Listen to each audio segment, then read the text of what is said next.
Sebab itu bila orang tanya kita, antara pemimpin Islam yang zalim dan juga pemimpin kafir yang adil, maka siapa patut jadi pemimpin?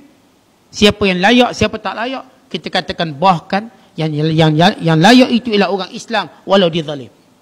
Berbanding orang kafir walau dia adil. Kenapa? Baik, bila orang kafir walaupun dia adil, dia cuma bercakap tentang urusan dunia, dia membunuh semua perkara yang berkaitan dengan agama.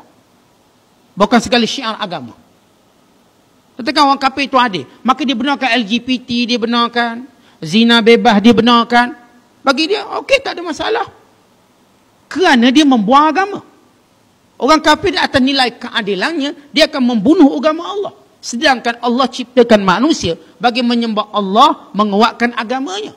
Tiba-tiba datang orang kafir lalu benarkan LGBT. Maka dia benarkan riba. Tuan-tuan cari seorang pemimpin kafir yang ada di negara mana? Tunjuk. Lalu kita sebut kejahatan-kejahatan yang akan membinasakan mereka.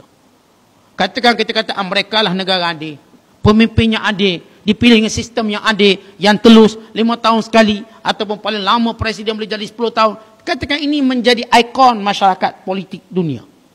Lalu kita katakan, bukankah di Amerika menghalalkan zina? Menghalalkan lesbian, gay, menghalalkan riba, menghalalkan arak, menghalalkan perjudian, menghalalkan semua yang Allah haramkan. Yang akan menjadi penyebab kepada bala yang besar. Tuan-tuan kaum Ad, pemimpin mereka adil. Memberi segala prasarana pada rakyatnya. Negara Sabak, negara yang bukan sekadar adil, tapi makmur, kaya raya, melimpah ruah. Tapi Allah menceritakan bagaimana mereka menderhaka pada perintah Allah. Tentu kalau kita baik ni, saya tak pernah nanya orang Ustaz, tapi saya tak semayang je. Ada seorang tu tak disemayang, tapi suka kepak kepala orang. Suka pukul orang. Suka kacau orang. Dia semayang. Yang seorang ni punya baik, punya lembut, tapi tak semayang. Mana yang lebih hampir kemurkaan Allah padanya? Sebab itu tuan-tuan sekalian, kalau orang tidak melihat nilai pemimpin kafir yang mereka namakan adil itu lebih baik, orang ini kerana mereka tidak faham tentang agama. Walau sepatah pun. Mereka tidak tahu nilai agama. Kita tuan-tuan, kalau orang tu kaya dengan duit riba, maka tidak dinilai sedikit pun. Dia sedekah 3-4 juta pun Tuhan tak terima. Tak terima. Riba. Biar dia kaya pun. Yang kaya kerana judi, kita tidak hormati. Biar sedikit yang halal daripada banyak yang haram. Maka ini asas agama. Kerana itu orang yang cuba mempromokan pemimpin kafir yang adil, layak jadi pemerintah, kononnya tidak berkait dengan agama, mereka melakukan kesilapan yang besar. Kerana undang-undang itu yang membenarkan supaya agama ini dihina. Sebab itu saya contoh mereka, tuan-tuan boleh ambil contoh mana-mana. Lihat apa yang dibenarkan dalam negara dia. Semua dibenarkan. Semua dibenarkan. Anak nak sama ayah pun boleh. Kononnya atas nama keadilan. Dalam Islam tak boleh. Macam mana pun, tuan-tuan rasa mak ayah kita bersalah, haram kita menyamang mak ayah kita. Tak boleh. Nak samang dia, nak malukan dia, nak jadi punca dia dipenjarakan, tak boleh. Bukan kita disuruh mentaatinya, kita disuruh untuk berlaku baik dengannya walau dia zalim. Kenapa? Kan ia akan merosakkan masyarakat. Bayangkan kalau dibenarkan anak-anak menyamang mak ayah. Apa jadi pada masyarakat? Sehingga ibu ayah tidak dipandang dengan pandangan yang tinggi dan mulia. Maka perkara itu yang menjadi asas dalam agama. Tapi ada orang tak faham agama sebab dipaham agama cara barat, secara sekular. Agama gereja. Agama gereja. Gereja agama. Sebab itu mereka memusuhi agama seumpama ini yang pernah menghalang kemajuan mereka. Tapi mereka tidak kenal Islam. Agama dalam Islam itu bukan sembahyang. Agama itulah kehidupan.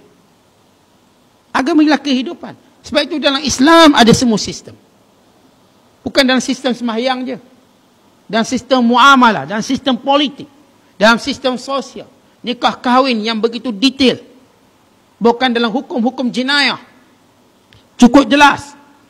Maka ini menunjukkan Islam berbeza. Tapi ada orang Islam dapat pendidikan barat, lalu melihat agama dengan pandangan sempit, agama itu gereja, dan mengatakan tak patut memerintah dunia.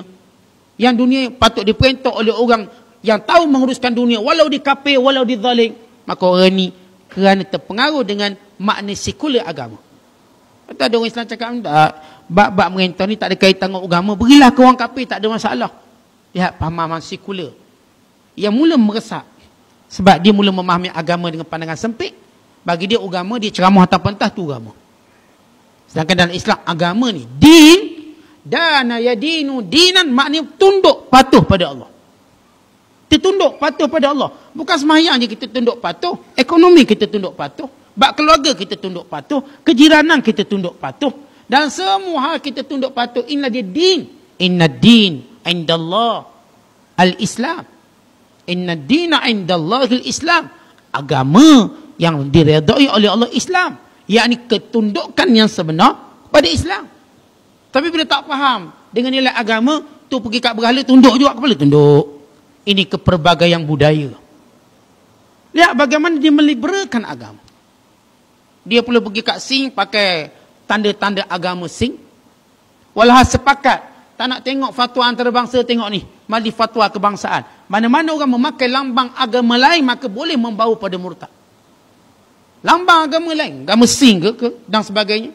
Apa lagi duk tunduk pula hormat pada berhala atau pada upacara keagamaan, terus dikatakan tak, ini upacara kebudayaan.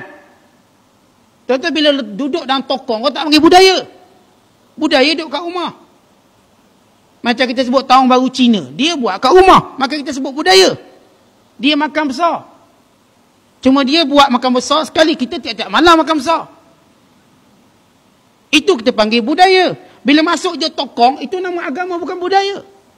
Tunduk pula kepala membawa kepada rosaknya akidah. Ini tuan-tuan orang yang menilai agama dengan makna sekular.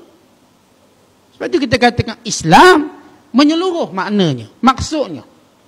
Maka jangan kita terpengaruh dengan makna yang dibawa oleh sekular dalam dunia Islam, sehingga setengah mereka berkata, biarlah orang kafir memerintah, asalkan dia adil dan pandai uruskan negara, jangan Islam yang korup dan sebagainya. Ini orang yang buta kepada makna Islam, dan orang yang tidak kenal orang Islam di hari akhirat kelak. Tuan-tuan, akhirat kelak, orang-orang yang ada kalimah syahadah, Allah selamatkan dari neraka. Orang yang kufur dan syirik, Allah tidak beri apa pun syafaat. Allah tak terima dan Allah tak beri rahmat sikit pun. Sebab itu sebusuk-busuk perkara kalau kita nak tahu atas dunia ialah syirik pada Allah. Kerana ia akan menjadikan orang ini kekal dalam neraka.